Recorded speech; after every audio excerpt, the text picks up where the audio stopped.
Hello दोस्तों, मैं हूं प्रिंस और स्वागत करता हूं आपका आज की इस वीडियो में। मैं विलियम वर्ड्सवर्थ की famous poem tin turn away को एक्सप्लेन करने वाला हूं और इस वीडियो के एंड में आपको इस पोयम की समरी मिल जाएगी, तो वीडियो में बने रहें।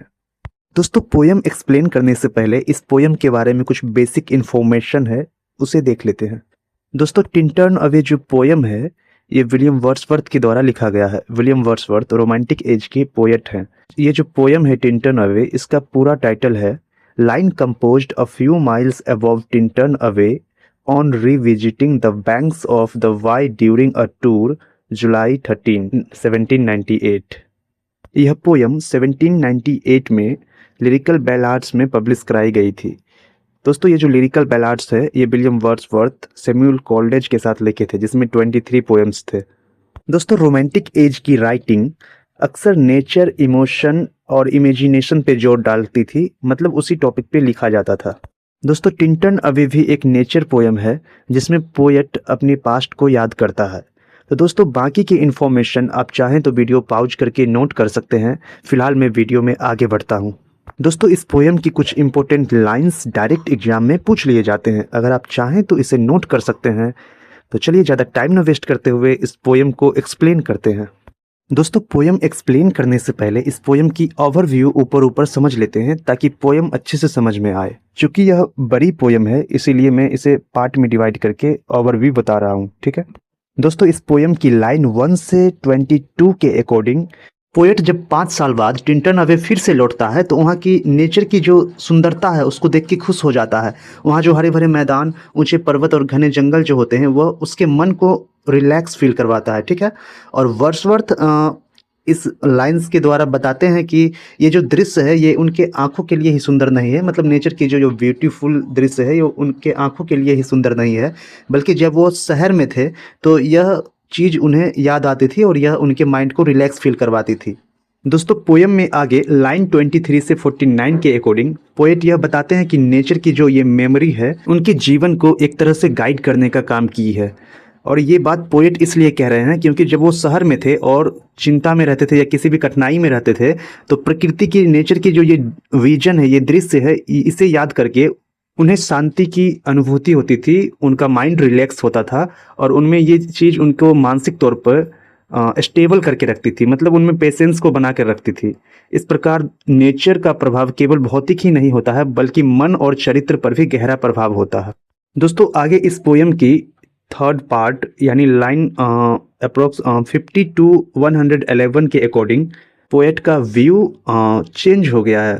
क्योंकि पहले वह केवल नेचर की बाहरी सुंदरता और उत्साह का आनंद लेते थे, लेकिन अब वह इसे एक आध्यात्मिक दृष्टि से देखते हैं और वो उनको लगता है कि नेचर में देवीय शक्ति उपस्थित है।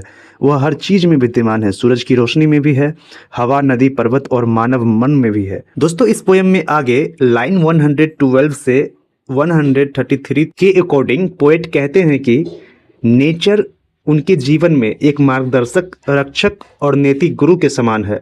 नेचर उनके लिए केवल सौंदर्य और आनंद का स्रोत नहीं बल्कि उनके मन, हृदय और आत्मा की रक्षा करने वाली शक्ति भी है। यह उसे सही और गलत, धैर्य और सहानुभूति की शिक्षा देती है। दोस्तों, इस पोयम में आगे लाइन 134 से एंड तक पोएट अपनी सिस्टर को संबोधित करते हैं और वह उन्हें आशीर्वाद देते हैं और उनसे ऐसी एक्सपेक्ट करते हैं कि वह भी नेचर से प्रेम करे, उसी में शांति, आनंद और मानसिक स्थिरता पाए, यानी मेंटली स्टेबल हो, ठीक है। कभी ये आशा करते हैं कि भविष्य में जब उनकी सिस्टर कठिनाइयों में हो, अकेले में हो, दुख का सामना करे तो यह सुंदर दृश्य, मतलब नेचर की जो सुंदर दृश्य है, यादें है, वह उनके मन को स्थिर करे, उनको शांति दे। यह कविता का संदेश यह है कि नेचर केवल व्यक्ति के लिए शांति और आनंद का स्रोत नहीं है बल्कि जीवन का आध्यात्मिक, नैतिक और मानसिक मार्गदर्शक भी है। तो दोस्तों, ये इस पोयम की ओवरव्यू थी। अब इस पोयम को लाइन बाय लाइन एक्सप्लेन करते हैं, तो वीडियो में आगे बने रहें और एक एक पॉइंट को ध्यान से सुने। 5 years have passed, 5 summers with the length of 5 long winters and again I hear। 5 साल बीत चुके हैं, 5 गर्मियां बीत चुकी है जिसकी लंबाई 5 लंबी सर्दियों जितनी लगी, और अब फिर से मैं सुन रहा हूँ। दोस्तों, इस पंक्ति के माध्यम से पोएट यह कहना चाहते हैं कि मैं इस स्थान पर 5 साल बाद आया हूँ।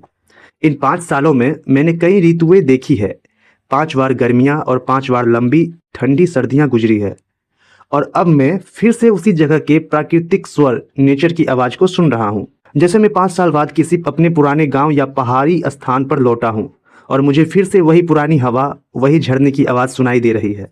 यहाँ कवि समय के बीतने और पुनः आगमन की भावना को दिखाता है। These waters rolling from their mountain springs with the soft inland murmur once again। ये जलधाराएं जो कि एक मधुर और शांत आवाज के साथ अपने पर्वतीय स्रोत से बह रही है, मैं फिर से उन्हें सुन रहा हूँ। दोस्तों, इस लाइन के थ्रू पोएट यह कहना चाहते हैं कि मैं फिर से इन पहाड़ी जलधाराओं की मीठी आवाज सुन रहा हूँ जो पहाड़ों से निकलकर घाटी में बहती है। जैसे पहाड़ों के बीच बहती कोई छोटी नदी या झरना जो बहुत शांति देती है, रिलैक्स फील करवाती है। यह आवाज कवि के मन को सुकून और शांति देता है। Do I behold these steep and lofty cliffs that on a wild secluded scene impress. मैं देख रहा हूँ इन ऊंचे और खरे पर्वतों को। दोस्तों, यहाँ पे स्टीप एंड लॉफ्टी का मतलब है ऊंचे और खरे, जो इस जंगली और एकांत दृश्य पर गहरा प्रभाव डालते हैं। दोस्तों, यहाँ पे सेक्लूडेड का मतलब एकांत से है और इस लाइन के थ्रू पोएट यह कहना चाहते हैं, मैं फिर से इन ऊंची और खरी चट्टानों को देख रहा हूं जो इस सुनसान जगह पर अपनी सुंदरता और भव्यता की छाप छोड़ रही है। Thoughts of more deep seclusion and connect the landscape with the quiet of the sky. ये चट्टानें ऐसे विचार उत्पन्न कर रही है जो और गहरे एकांत का अनुभव कराते हैं और यह संपूर्ण दृश्य, यहाँ पे लैंडस्केप यानी संपूर्ण दृश्य आकाश की शांति से जुड़ा हुआ है। दोस्तों, इस लाइन के द्वारा कवि यह कहते हैं कि यह जो पहाड़ी है, इसको देखकर मेरे मन में और भी गहरा शांति और एकांत का भाव पैदा हो रहा है। ऐसा लगता है कि मानो पृथ्वी और आकाश दोनों एक शांत एकता में बंध गए हों। The day is come when I again repose here under this dark sycamore and view. आज वह दिन आ गया है जब मैं फिर से यहाँ आराम कर रहा हूँ, इस घने सिकेमोर। दोस्तों, यहाँ पे सिकेमोर बड़े से गुल्लर के पेड़ को कहा गया है जिसके नीचे पोएट बैठा है और देख रहा है, इस मतलब नेचर के दृश्य को देख रहा है। तो इस लाइन के द्वारा पोएट कहना चाहता है, आज फिर से मैं उसी जगह पर बैठा हूँ, उसी पेड़ की छांव में जहाँ पहले बैठा करता था। दोस्तों, इस पंक्ति से हमें यह पता चलता है कि नेचर कवि के लिए एक घर है, एक आश्रय है जहाँ वह लौट कर मानसिक शांति पाता है। These plots of cottage ground, these orchard Tufts which at this season with their unripe fruits. ये छोटे छोटे खेत या झोपड़ियों के आसपास के टुकड़े, ये बगीचे जो इस मौसम में अपने कच्चे फलों से भरे हुए हैं। दोस्तों, यहाँ पे ऑर्चर्ड टफ्ट्स का मतलब बगीचे से है और प्लॉट्स ऑफ कॉटेज ग्राउंड से मतलब खेत खलिहान और झोपड़ियों से है। दोस्तों, इस लाइन के द्वारा पोएट उस सुंदर ग्रामीण विलेज लाइफ को डिस्क्राइब करते हैं कि मैं देख रहा हूँ ये छोटे छोटे खेत जिनमें गांव वाले की झोपड़ियां हैं और उनके आसपास फलदार पेड़ों के बगीचे हैं जिनमें अभी कच्चे फल लगे हैं। जैसे भारत के गांव में आम के पेड़ों पर कच्चे आम या जामुन के पेड़ों पे अधपके फल लगे होते हैं, वैसा ही दृश्य। यह पंक्ति नेचर की साधारण लेकिन खूबसूरत सुंदरता को दिखाती है जो मानव जीवन से जुड़ी हुई है। Are clad in one green hue and lose themselves mid groves and copses. ये सारे खेत और बगीचे एक ही हरियाली के रंग में ढके हुए हैं। दोस्तों, यहाँ पे ग्रीन ह्यू का मतलब हरियाली के रंग से है और वे आपस में मिलकर पेड़ों के झुरमुटों के बीच खो जाते हैं। यहाँ पे ग्रोव्स एंड कॉप्सेज का मतलब पेड़ों के झुरमुटों से है। दोस्तों, इस लाइन के थ्रू पोएट कहना चाहते हैं कि यह पूरा दृश्य हरियाली से भर गया है। खेत, बगीचे, पेड़, ये सब एक ही रंग यानी हरे रंग में लिपटे हुए हैं और एक दूसरे में इतने घुल मिल गए हैं कि अलग अलग नहीं दिखते हैं। दोस्तों, जैसे बरसात के टाइम में हर चीज हरी दिखती है, खेत, पेड़, झाड़ियाँ सब एक ही रंग में चमकते हैं, उसी प्रकार से यहाँ पे कहा गया है। दोस्तों, यह लाइन एक प्रकार में नेचर की यूनिटी को दिखाता है। Once again I see these hedgerows hardly hedgerows little lines. दोस्तों, यहाँ पे हैज रोज का मतलब झाड़ी नुमा घेरे से है। ये झाड़ी नुमा घेरे जिसे वास्तव में मुश्किल से ही एक घेरा कहा जा सकता है, बस छोटी छोटी रेखाओं की तरह दिखते हैं। दोस्तों, इन लाइनों के द्वारा पोएट कहना चाहते हैं, मैं फिर से देख रहा हूँ ये खेत की सीमाएं जिन्हें किसानों ने झाड़ियों से बांधा है, पर अब ये झाड़ियां इतनी बढ़ गई है कि वह एक घेरे के जैसे नहीं लगती है, मतलब एक बाउंड्री की तरह नहीं लगती है, बल्कि एक लंबी हरित रेखा जैसी दिखाई देती है। जैसे हमारे इंडिया के गांव में खेतों के बीच पेड़ या झाड़ियां लगाई जाती है जो बाद में मिलकर एक हरित दीवार जैसी बन जाती है। Of sportive wood run wild these pastoral farms green to the very door and wreaths of smoke. तो ये जो खेत के चारों ओर फैले हुए पेड़ पौधे खेलते हुए जंगली रूप में बढ़ रहे हैं। दोस्तों, इस लाइन के द्वारा पोएट कहना चाहते हैं, ये चारों ओर पेड़ और झाड़ियां ऐसे बढ़ रही है जैसे खेलते हुए आजादी से फैल रही हो। ये खेत हरे भरे हैं, दरवाजे तक घास और पौधे हैं और कुछ जगह से हल्का धुआं उठता दिख रहा है। इमेजिन कीजिए, एक बरसात के टाइम में जंगल पूरा एकदम घना है, उसके बीच से ऐसे धुआं उठ रहा है जैसे किसी के किचन में चूल्हा जला हुआ है या फिर कोई जंगल में थोड़ी जगह मतलब छोटे से जगह पे आग जला रखा है। सेम वैसे ही सीन को पोएट इस लाइन के द्वारा डिस्क्राइब करना चाहते हैं। Sent up in silence from among the trees with some uncertain notice as might seem. ये धुएं की लहर पेड़ों के बीच से चुपचाप उठ रही है। उनका ओरिजिन कुछ स्पष्ट नहीं है, यानी यह निश्चित नहीं है कि वह कहाँ से उठ रही है। दोस्तों, ये जो लाइन है ये पिछले लाइन से रिलेटेड है और इस लाइन के द्वारा कवि यह कहना चाहते हैं कि जंगलों के बीच से जो धुआं उठ रही है धीरे धीरे, जैसे लग रहा है कि प्रकृति स्वयं सांस ले रही हो, लेकिन मैं श्योर नहीं हूँ कि ये धुआं कहाँ से उठ रही है, किसी किचन से उठ रही है या फिर किसी ने लकड़ी जलाई है। Of vagrant dwellers in the houseless woods or of some hermit's cave where by his fire. दोस्तों, यहाँ पे वैग्रेंट ड्वेलर्स का मतलब भटकते हुए लोग जो जंगलों में रहते हैं उनसे है। तो शायद वह धुआं उन भटकते हुए लोगों से आ रहा हो जो बिना घर के जंगलों में रहते हैं, या फिर शायद किसी साधु की गुफा से उठ रहा हो। यहाँ पे हर्मिट का मतलब साधु कह सकते हैं, उठ रहा हो जहाँ वह अपनी आग के पास बैठा हो। मतलब पोएट कहना चाहते हैं कि ये जो धुआं है या तो उन जिप्सी लोगों के किचन से आ रही हो जहाँ पे वो रहते हैं, या फिर किसी साधु के गुफा से आ रही है जहाँ पे वो तपस्या कर रहे हों। The hermit sits alone, this beauteous forms through a long absence have not been to me. वह सन्यासी अकेला बैठा है, ये सुंदर दृश्य लंबे समय तक मेरी अनुपस्थिति में मेरे लिए व्यर्थ नहीं रहे। मतलब भले ही मैं यहाँ 5 साल तक नहीं आया, लेकिन इस जगह की जो सुंदर दृश्य है यह मेरे मन से कभी भी मिट नहीं सकती है। यह मेरे लिए हमेशा मीनिंगफुल रहे हैं। जैसे किसी प्रिय जगह की याद जो मन में बसी रहती है, उसी प्रकार से पोएट के मन में भी उस टिंटन अवे की याद बस गई है। As is a landscape to a blind man's eye but oft in lonely rooms and mid the din. यह दृश्य मेरे लिए वैसा नहीं रहा जैसा एक अंधे व्यक्ति के लिए कोई दृश्य होता है, बल्कि अक्सर जब मैं अकेले कमरे में होता हूँ और शोरगुल के बीच रहता हूँ तो यह यादें मुझे शांति देती है। कवि कहता है कि यह प्राकृतिक दृश्य मेरे मन में अंधकार की तरह गायब नहीं हुआ, बल्कि जब मैं अकेला या शहर के कोलाहल में होता था तब भी इसकी याद मुझे सुकून देती थी। I have owed to them in hours of weariness sensations sweet। शहरों और नगरों के बीच थकावट के समय मैंने इन दृश्यों से मधुर भावनाएं पाई है। कवि के कहने का मतलब है कि जब वह शहर की भीड़ भाड़ में थक जाता था तब इन प्राकृतिक दृश्य की यादें उसे मीठा सुकून देती थी। ठीक है। Felt in the blood and felt along the heart and passing even into my purer mind. इन स्मृतियों को मैंने अपने रक्त में, अपने हृदय में महसूस किया और वे मेरी आत्मा तक पहुंच गई। मतलब कवि कहता है कि नेचर की जो यह मेमोरी है यह केवल इमोशनल नहीं है बल्कि फिजिकल और स्पिरिचुअल दोनों है। मतलब कह सकते हैं कि पोएट जो है इसे शरीर और आत्मा दोनों से फील कर रहा है। With tranquil restoration feelings too of unremembered pleasure such perhaps. इस लाइन के थ्रू पोएट कहना चाहते हैं कि जब वो थक जाते थे तब टिंटन अवे की जो यादें हैं वो उन्हें रिलैक्स तो फील करवाती ही थी, और उसके साथ साथ उनकी जो सुख के पल थे जो उन्होंने 5 साल पहले टिंटन अवे में बिताए थे उन्हें भी याद दिलाती थी, जो कि वो भूल चुके थे। As have no slight or trivial influence on that best portion of a good man's life. ऐसी भावनाएं जिनका असर मामूली नहीं है बल्कि एक अच्छे व्यक्ति के जीवन के सर्वोत्तम हिस्से पे होता है। मतलब नेचर की जो ये इमोशंस हैं ये सिंपल नहीं है, साधारण नहीं है, बल्कि ये इंसान के कैरेक्टर और उसके मोरलिटी को शेप देती है, उसे आकार देती है। His little nameless unremembered acts of kindness and of love. उसके छोटे छोटे बिना नाम के और याद न रहने वाले काइंडनेस और प्रेम के कार्य।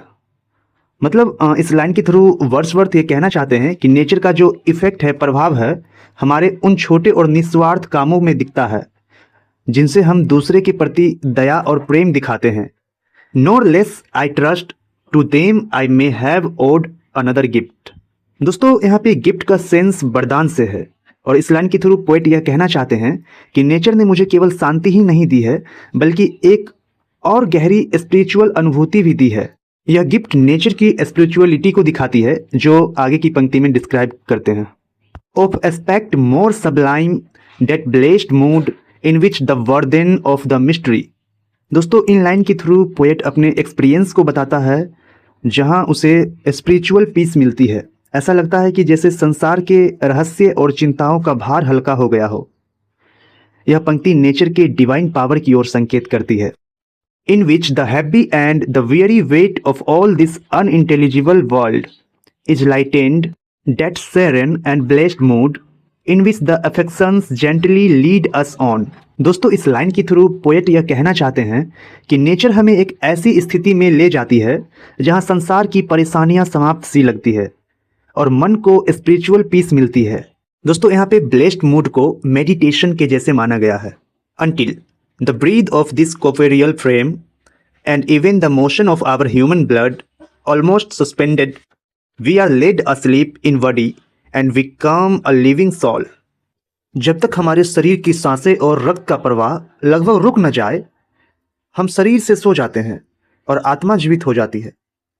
मतलब पोएट कहते हैं कि नेचर की जो शांति है इसमें हम शरीर की सीमाओं को भूल जाते हैं और आत्मा के लेवल पर जीते हैं। मतलब यहाँ पे यह कहा गया है कि नेचर की जो सुंदरता है उसको वो मतलब शरीर के बॉडी के बियॉन्ड है। ठीक है दोस्तों, यह लाइन स्पिरिचुअल एक्सपीरियंस का वर्णन करता है। ऐसे बताता है कि जैसे मनुष्य नेचर में विलीन हो गया हो।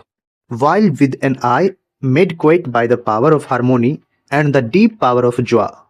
जब हमारी दृष्टि सामंजस्य और गहरे आनंद की शक्ति से शांत हो जाती है, we see into the life of things, तब हम वस्तुओं के जीवन के भीतर झांकने लगते हैं। मतलब नेचर की जो सुंदरता है ये हमारे मन और आंख दोनों को शांत कर देती है और ये जो नेचर की शक्ति है ये हमें वस्तुओं के इनर ट्रूथ, आंतरिक सच्चाई को देखने की दृष्टि देती है। यानी हम संसार को सतत नहीं गहराई से आत्मा के स्तर पर समझने लगते हैं। If this be but a vain belief it oh how oft. मतलब यहाँ पे पोएट कहना चाहते हैं कि अगर मेरी यह भावना कि नेचर में कोई दिव्य शक्ति है केवल एक कल्पना ही है, तो भी यह मेरे जीवन में बहुत बार मुझे सांत्वना दे चुकी है। मतलब चाहे यह सच हो या भ्रम हो, ठीक है, फिर भी नेचर मुझे हमेशा मानसिक सहारा दिया है। In darkness and amid the many shapes of joyless daylight when the fretful star unprofitable and the fever of the world have hung upon the beatings of my heart। अंधकार में और उस नीरस दिन के बीच जब दुनिया का व्यर्थ शोर और बेचैनी मेरे हृदय पर बोझ बन जाती है। दोस्तों इस लाइन के थ्रू पोएट यह कहना चाहते हैं कि जब दुनिया का कोलाहल, चिंता और व्यर्थ भाग दौड़ मुझे परेशान करती है, मतलब एक तरह से कह सकते हैं डेली लाइफ में जब पोएट फ्रस्ट्रेट हो जाता है, तब मैं नेचर को याद करता हूँ। तब वो नेचर के इस दृश्य को याद करता है जिससे उसे शांति मिलती है। दोस्तों यह लाइन दिखाता है कि वर्ड्सवर्थ के लिए नेचर तनाव से मुक्ति का एक साधन है जो उसे संतुलन और शांति देती है। How oft in spirit have I turn to thee O sylvan Wye the wanderer through the woods. कितनी बार मैंने अपने मन में तुम्हारी ओर रुख किया, हे वनाच्छादित वाई नदी। दोस्तों यहाँ पे सिल्वन वाई का मतलब वनों से घिरी हुई वाई नदी के बारे में बताया जा रहा है जो जंगल के बीच बहती है। दोस्तों इस लाइन के थ्रू कवि वाई नदी को संबोधित करते हैं और कहते हैं, मैंने अपने मन में कई बार तुम्हें याद किया ओ पवित्र नदी, जब मैं तुमसे दूर था।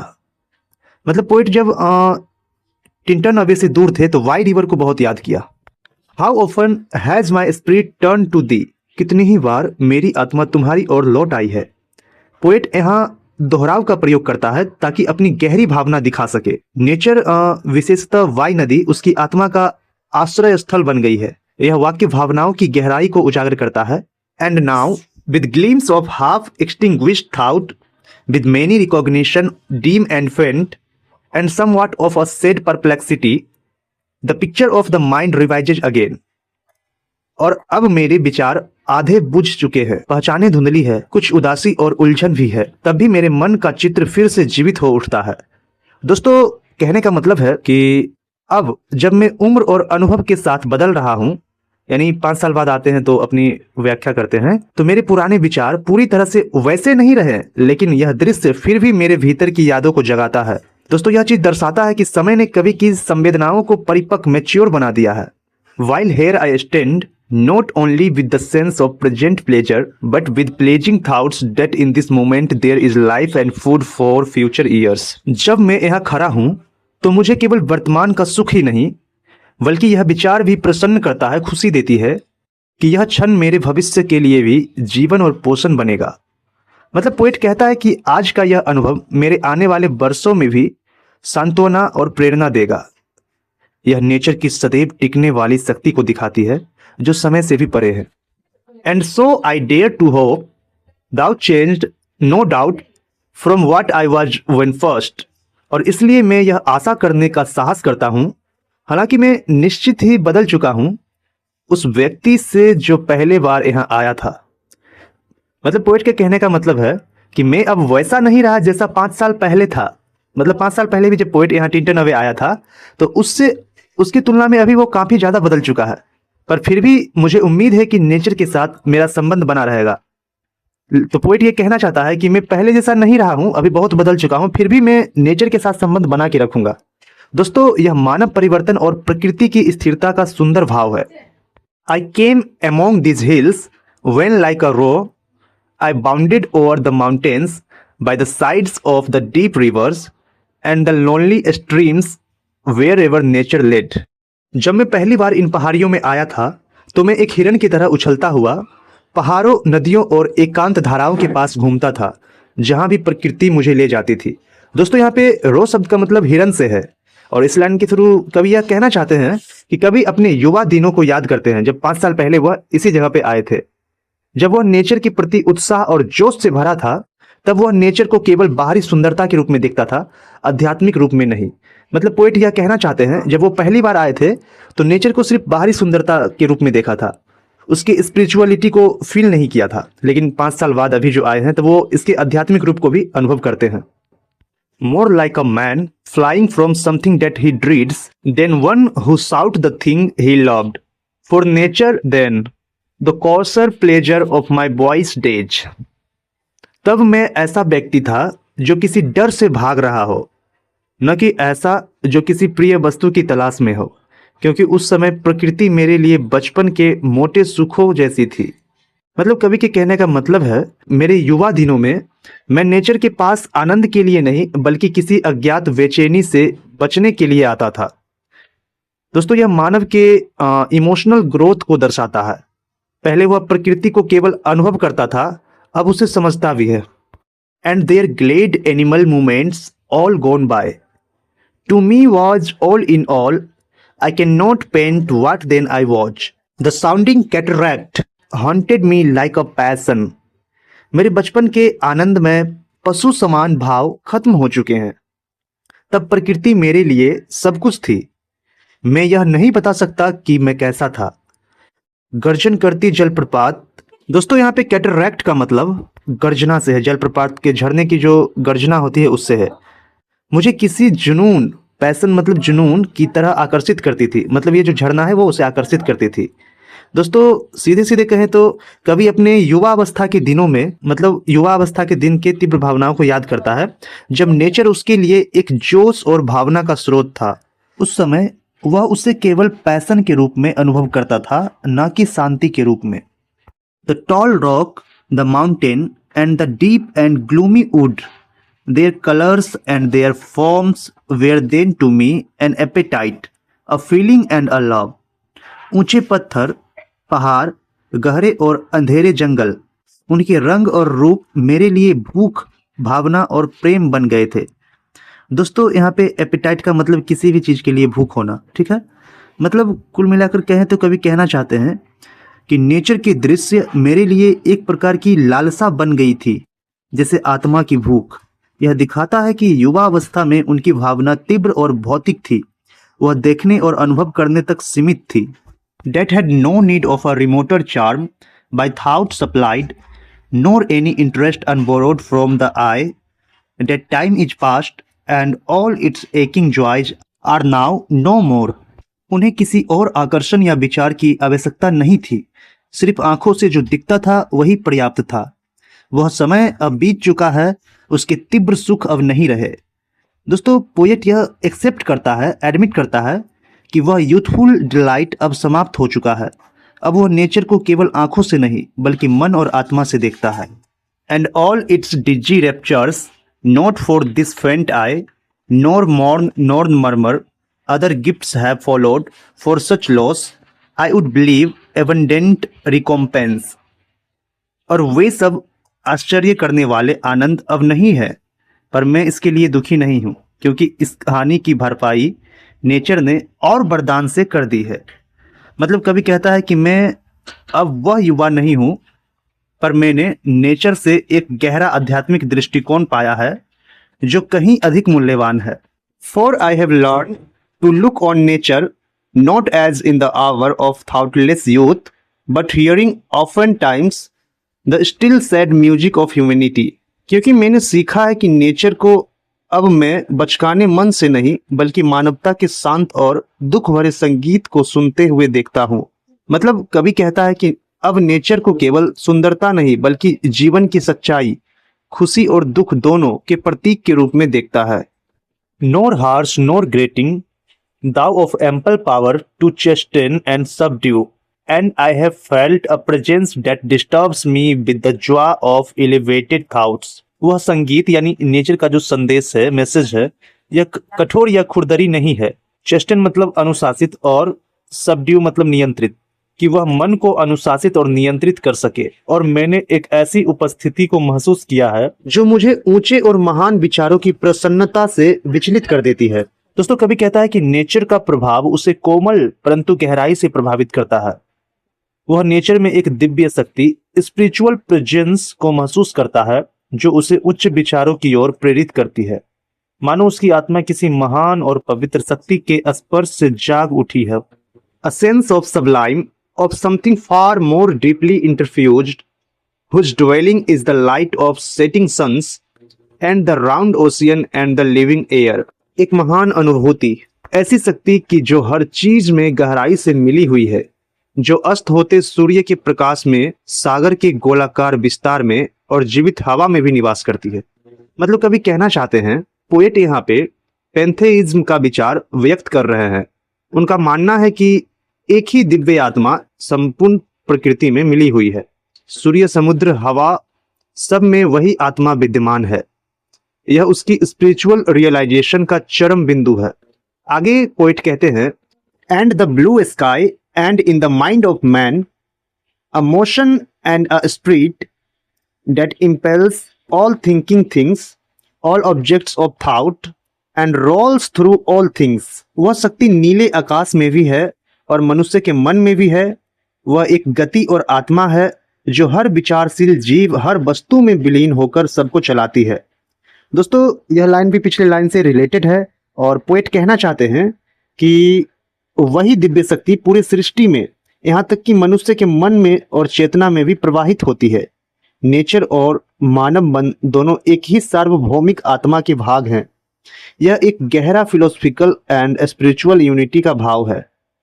आगे पोइट कहते हैं, therefore am I still a lover of the meadows and the woods and mountains. इसलिए मैं अब भी मैदानों, वनों और पहाड़ों का प्रेमी हूँ। मतलब पोइट कहते हैं कि नेचर के प्रति उनका प्रेम अब भी अटूट है, पर अब वह प्रेम केवल दृश्य आनंद के लिए नहीं, मतलब विजुअल एंजॉयमेंट के लिए नहीं, बल्कि उसके भीतर व्याप्त दिव्यता के कारण है। मतलब वो नेचर की स्पिरिचुअलिटी को समझकर उससे एंजॉय करते हैं। आगे पोइट कहते हैं, and of all that we behold from this green earth, of all the mighty world of eye and ear, both what they have create and what perceive। और इस हरी पृथ्वी से जो कुछ हम देखते सुनते हैं, इस विशाल संसार में जो हमारी आंखें और कानें अनुभव करते हैं और जो कुछ वे इमेजिन करते हैं और आधा समझते हैं। दोस्तों, इस लाइन के थ्रू पोएट यह कहना चाहते हैं कि हमारा अनुभव केवल देखने या सुनने पर निर्भर नहीं है, हमारी कल्पना भी उसे रचती है। मतलब हमारे अनुभव को हमारी इमेजिनेशन भी क्रिएट करती है। well placed to recognize in nature and the language of the sense, the anchor of my purest thought, the nurse, the guide, the guardian of my heart, and the soul of all my moral being. दोस्तों, anchor का मतलब यहाँ पे बोल सकते हैं कि विचारों का आधार। तो इस लाइन के थ्रू पोएट यह कहना चाहते हैं, पोएट नेचर को अपने संपूर्ण जीवन की नैतिक, आध्यात्मिक और भावात्मक शक्ति मानता है। नेचर उसके विचारों के जड़, उसके चरित्र की शिक्षक और उसकी आत्मा का पोषक है। मतलब नेचर एक गार्जियन की तरह पोएट के विचारों को शेप किया है, उसे आकार दिया है, उसे मैच्योर होने में उसकी मदद की है। नोर परचांस इफ आई वेयर नॉट दस taut should I the more suffer my genial spirits to decay, for thou art with me here upon the banks of this fair river, thou my dearest friend। और शायद यदि nature ने मुझे यह नहीं सिखाया होता तो भी मेरा हृदय इतना उदास न होता, क्योंकि तुम मेरे साथ हो। दोस्तों, यहाँ पे तुम से वर्ड्सवर्थ अपनी सिस्टर डोरोथी को संबोधित करते हैं, क्योंकि तुम मेरे साथ हो इस सुंदर नदी के किनारे, मेरी सबसे प्रिय सखी। मतलब अब कवि अपनी बहन डोरोथी से बात करता है। वह कहता है कि नेचर के साथ साथ डोरोथी का भी साथ भी उसे आनंद देता है। यह कवि के व्यक्तिगत और स्नेहपूर्ण भाव को प्रकट करता है। My dear friend, and in thy voice I catch the language of my former heart and read my former pleasures in the shooting lights of thy wild eyes. मेरी प्यारी प्रिय सखी, तुम्हारी आवाज में मैं अपने पुराने दिल की भाषा सुनता हूँ और तुम्हारी चमकती उत्साही आंखों में अपने पुराने आनंद को पढ़ता हूँ। दोस्तों, डोरोथी में कवि अपने युवा स्वयं को देखता है। वह जो नेचर को उत्साह और जोश से प्रेम करता था, डोरोथी उसकी यूथफुल स्पिरिट का प्रतिबिंब है। Oh, at a little while may I behold in thee what I was once, my dear sister, and this prayer I make, knowing that nature never did betray the heart that loved her। ओ मेरी प्रिय बहन, कुछ समय तक मैं तुम में वही देख सकूं जो मैं कभी था, और मैं प्रार्थना करता हूं क्योंकि मैं जानता हूं कि नेचर ने कभी भी उस हृदय को धोखा नहीं दिया जो सच्चे मन से उससे प्रेम करता है। दोस्तों, यहाँ पे पोएट डोरोथी में अपने पुराने उत्साही स्वयं का पुनर्जन्म देखता है।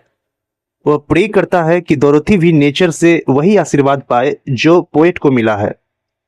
नेचर सदैव सच्चे प्रेमियों के प्रति वफादार रहती है, यह वर्ड्सवर्थ का मानना है। TISS her privilege through all the years of this our life to lead from Joy to Joy, for C can so inform the mind date is with in us, so impress with quietness and beauty, and so feed with Lofty thoughts. यह nature का विशेष गुण है कि वह हमारे जीवन के वर्षों में हमें आनंद से आनंद की ओर ले जाती है। वह हमारे मन को शांत सुंदरता से भर देती है और हमारे विचार को उच्च बनाती है। दोस्तों, नेचर का कार्य केवल आनंद देना नहीं है, वह मनुष्य के मन को शांति, बुद्धि और ऊंचाई देती है। यह उसका स्पिरिचुअल एंड मोरल एजुकेशन का कार्य है। आगे पोइट कहते हैं, that neither evil tongues, rash judgments, nor the sneers of selfish men, nor greetings where no kindness is, nor all the dreary intercourse of daily life। कभी कहता है कि नेचर का प्रभाव इतना पवित्र है कि समाज की बुराइयां, स्वार्थ, आलोचना, नफरत हमें प्रभावित नहीं कर सकती है। मतलब नेचर के सामने सारे एविल थॉट्स कुछ नहीं है, वो फीके पड़ जाते हैं। नेचर सबसे स्ट्रॉन्ग है, जो हमारे माइंड को पीस प्रदान करता है और बुरे चीजों से बचाता है, बुरे थॉट से बचाता है। Seller prevail against us or disturb our cheerful faith, that all which we behold is full of blessings. ये चीजें कभी भी हमारे ऊपर हावी नहीं होगी। मतलब बुरी चीजें हमारे ऊपर कभी भी हावी नहीं होगी, क्योंकि हमारे ऊपर नेचर का आशीर्वाद है। दोस्तों, कवि का यहाँ पे कहने का मतलब है कि नेचर और मनुष्य का संबंध पवित्र और अस्थायी है। जो व्यक्ति नेचर से सच्चा प्रेम करता है, वह जीवन के दुखों के बावजूद आस्था, आनंद और कृतज्ञता में जीता है। यह कविता नेचर की स्पिरिचुअलिटी, पावर और ह्यूमन हार्ट के मोरल डेवलपमेंट का सुंदर संगम है। Therefore let the moon shine on thee in thy solitary walk, and let the misty mountain winds be free to blow against thee। इसीलिए मैं यह कामना करता हूँ कि चांद तुम्हारे अकेले चलने पर तुम्हारे ऊपर चमके और पहाड़ी की धुंधली हवाएं स्वतंत्र रूप से तुम्हारे सामने बहे। दोस्तों, यहाँ पे कवि अपनी बहन के लिए प्रकृति की सुंदरता की कामना करता है। वह कहता है कि चाहे तुम अकेले चलो, प्रकृति तुम्हारे साथ है। चांद की रोशनी और पर्वत की हवाएं तुम्हें सुकून देगी। यह नेचर और मानव के बीच अस्थायी संबंध को दर्शाता है। And in after years, when these wild ecstasies shall be matured into a sober pleasure, when thy mind shall be a mansion for all lovely forms, thy memory be as a dwelling place। दोस्तों, यहाँ पे ecstasies का मतलब परम आनंद से है और sober pleasure का मतलब संतुलित आनंद से है। तो जब यह परम आनंद एक संतुलित आनंद में बदल जाएगा, जब तुम्हारा मन सभी सुंदर रूपों के लिए एक घर बन जाएगा, तो तुम्हारी यादों में यह हमेशा के लिए अपना घर बना लेगा। और जब तुम दुख में होगी तो ये तुम्हें रिलैक्स फील करवाएगा। मतलब कवि कहना चाहता है अपनी सिस्टर से, जब बड़ी होगी, मतलब जब उसकी सिस्टर बड़ी हो जाएगी, तो वह नेचर के अनुभवों को समझदारी और स्थिरता के साथ महसूस करेगी। उसके मन में ये अनुभव अस्थायी रूप से बसेंगे और यादें उसका मन सुंदरता से भर देगी। मतलब नेचर की जो यादें हैं वो उसके मन को सुंदरता से भर देगी। For all sounds and harmonies oh then, if solitude or fear or pain or grief should be thy portion, with what healing thoughts of tender joy wilt thou remember me, and these my exhortations, nor perchance, if I should be where I no more can hear। दोस्तों, इस line के through poet अपनी बहन को स्नेहपूर्वक sure करता है कि nature और उनकी यादें डोरोथी को दुख और कठिनाई में भी सांत्वना देगी। मतलब हर वक्त पोएट अपनी बहन के साथ नहीं होगा, लेकिन ये जो नेचर की यादें हैं डोरोथी के मन में बैठी हुई है, तो जब कभी भी वो दुख या कठिनाई में होगी, तब ये यादें उसे उस टेंशन से मुक्त कराएगी, उसे रिलैक्स फील कराएगी। दोस्तों, यह कविता भाई बहन और प्रकृति के बीच गहरा संबंध को भी दिखाता है। आगे पोइट कहते हैं, thy voice nor catch from thy wild eyes these gleams of past existence, wilt thou then forget that on the banks of this delightful stream we stood together, and that I so long a worshipper of nature hither came। यदि मैं तुम्हारी आवाज न सुन पाऊं और तुम्हारी आंखों में वे पूर्व अनुभवों की चमक न देख पाऊं, तो क्या तुम भूल जाओगी कि इस सुंदर नदी के किनारे हम साथ खड़े थे। दोस्तों, कवि अपनी बहन को याद दिलाता है कि यह क्षण उनके जीवन में महत्वपूर्ण था। नेचर की पूजा के साथ साथ उनका भाई बहन का संबंध भी अस्थाई और पवित्र है। Unweird in that service, rather say with warmer love, oh, with far deeper zeal of holier love, not wilt thou then forget that after many wanderings, many years of absence, these steep woods and lofty cliffs। दोस्तों, इस line के through poet के कहने का मतलब है कि nature के प्रति उसका प्रेम अब भी अधिक गहरा और पवित्र है। वह आशा करता है कि उसकी बहन डोरोथी भी इस अस्थाई प्रेम और यादों को नहीं भूलेगी।